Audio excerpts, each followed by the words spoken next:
ધન્યવાદ। મયુર મોરી ગુમ થવાને મામલે મહત્વપૂર્ણ સમાચાર। 22 કે 23 દિવસ પહેલા મયુર મોરી ગુમ થયો હતો। રાજકોટમાંથી જ મયુર મળી આવ્યો છે। પોલીસ દ્વારા મયુરની અજ્ઞાત સ્થળે પૂછપરછ કરવામાં આવી રહી છે। પોલીસ દ્વારા મયુરનું મોબાઈલ લોકેશન ટ્રેસ કરવામાં આવી રહ્યું હતું, ત્યારે મયુરનું મોબાઈલ ચાલુ થતા તેનું લોકેશન મળ્યું અને પોલીસે લોકેશનના આધારે મયુરને શોધી કાઢ્યો છે। આપને જણાવી દઈએ કે રાજકોટથી મયુર જે છેલ્લા 23 દિવસથી ગુમ હતો તેને શોધખોળ કરવામાં આવી રહી હતી ને લાઈફ કેર હોસ્પિટલમાં કામ કરતા મયુર મોરીને ડોક્ટર શ્યામ રાજાણી મારતા હોય તે પ્રકારનો એક વિડીયો પણ સોશિયલ મીડિયા પર વાયરલ થયો હતો। ત્યારે હાલ હવે મયુરનું લોકેશન મળી આવ્યું છે અને રાજકોટમાંથી જ મયુરનું મોબાઈલ લોકેશન ટ્રેસ કરી અને મયુરને પોલીસ દ્વારા પકડી અને અજ્ઞાત સ્થળે પૂછપરછ કરવામાં આવી રહી છે। સંવાદદાતા શનિ મેડમ અમારી સાથે જોડાઈ ચૂક્યા છે।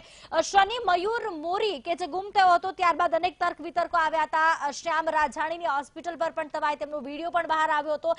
હવે આખરે આટલા દિવસો પછી મયુર મળી આવ્યો છે, ત્યારે સમગ્ર ઘટના કઈ દિશામાં જઈ રહી છે, પોલીસની શું કાર્યવાહી, કેવી રીતે મયુરની ભાળ મળી, શું પ્રકારની પૂછપરછ?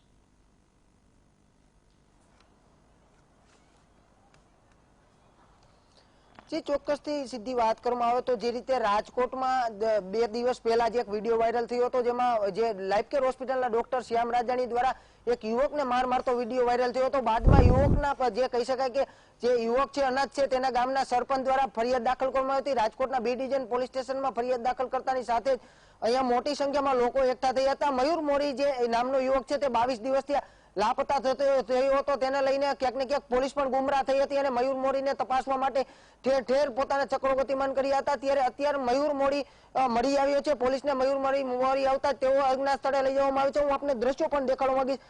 એક્સક્લુઝિવ દ્રશ્યો છે કે અત્યારે મયુર મોરીને અહીંયા અંદર જે રીતે તપાસવામાં આવ્યો હોય તેવા મારા જે સૂત્રો તરફથી માહિતી મળી રહી છે તેને અંદર રાખવામાં આવ્યો છે ને જે રીતે અત્યારે પોલીસ હેડક્વાર્ટરમાં તેમની તપાસ થઈ રહી હોય તેવી પ્રાથમિક વિગત સામે આવી રહી છે। આવતીકાલે સવારે જે પોલીસ કમિશનર છે તેઓ પ્રેસ કોન્ફરન્સ મારફતે મયુર મોરીને હાજર કરશે। તો બીજી તરફ આ મયુર મોરી કે રાજકોટથી જ મળી આવ્યો છે। મહત્વપૂર્ણ સવાલ એ થાય છે કે મયુર મોરીનું જે લોકેશન હતું તે ટેસ્ટ રાખવામાં આવ્યું હતું ને જ્યારે મયુર મોરીએ 2 દિવસ પહેલા પણ લેવાનું જે ફોન છે તે ચાલુ કર્યો ત્યારે રાજકોટનું લોકેશન મળ્યું હતું ને આજ રાજકોટના લોકેશનના આધારે પોલીસ પણ તેની તપાસ કરી રહી હતી। બાદમાં 2 દિવસ ફોન સ્વિચ ઓફ રહ્યો હતો ને આજે બપોરના સમયે તેમનો 4 વાગ્યાની આસપાસ જે ફોન છે તે સ્ટાર્ટ થયો હતો ને સ્ટાર્ટ થતાની સાથે જ પોલીસને લોકેશન મળ્યું હતું ને આ લોકેશન ઉપર તેઓએ જે પકડી પાડતા મયુર મોરી ઝડપાયો હતો ને મયુર મોરીને પકડીને અત્યારે અજ્ઞાત સ્થળે લઈ જવાની જે વાત આવે છે તે અજ્ઞાત સ્થળે અહીંયા જ રાખવામાં આવી હોય તેવી પ્રાથમિક વિગતો મળે છે। અંદર પોલીસ પણ ક્યાંક ને ક્યાંક તપાસ કરી રહી હોય તેવી પ્રાથમિક વિગતો મળે છે। એટલે કહી શકાય કે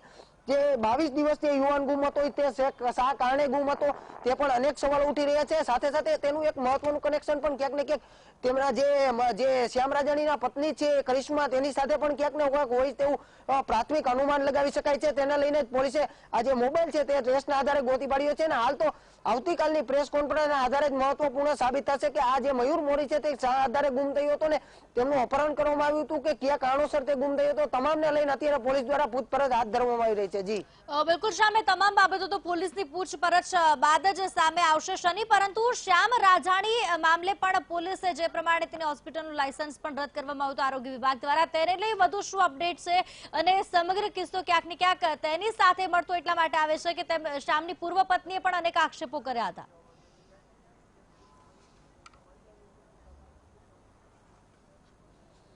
જી ચોક્કસથી વાત કરવામાં આવે તો શ્યામ રાજાણીની જે પૂર્વ પત્ની છે એવા કાશ્મીરા દ્વારા પણ અનેક આક્ષેપો થયા હતા। આક્ષેપો બાદ આક્ષેપો લઈને પોલીસ તપાસ શરૂ થઈ હતી। બાદમાં એક મોટું બોગસ ડિગ્રી કાંડ પણ ઝડપાયું હતું। આ ડિગ્રીના આધારે ડોક્ટરે એક નકલી સર્ટિફિકેટ આધારે બનાવ્યું હતું ને આ તમામ સર્ટિફિકેટના આધારે તપાસ હાથ ધરવામાં આવી હતી।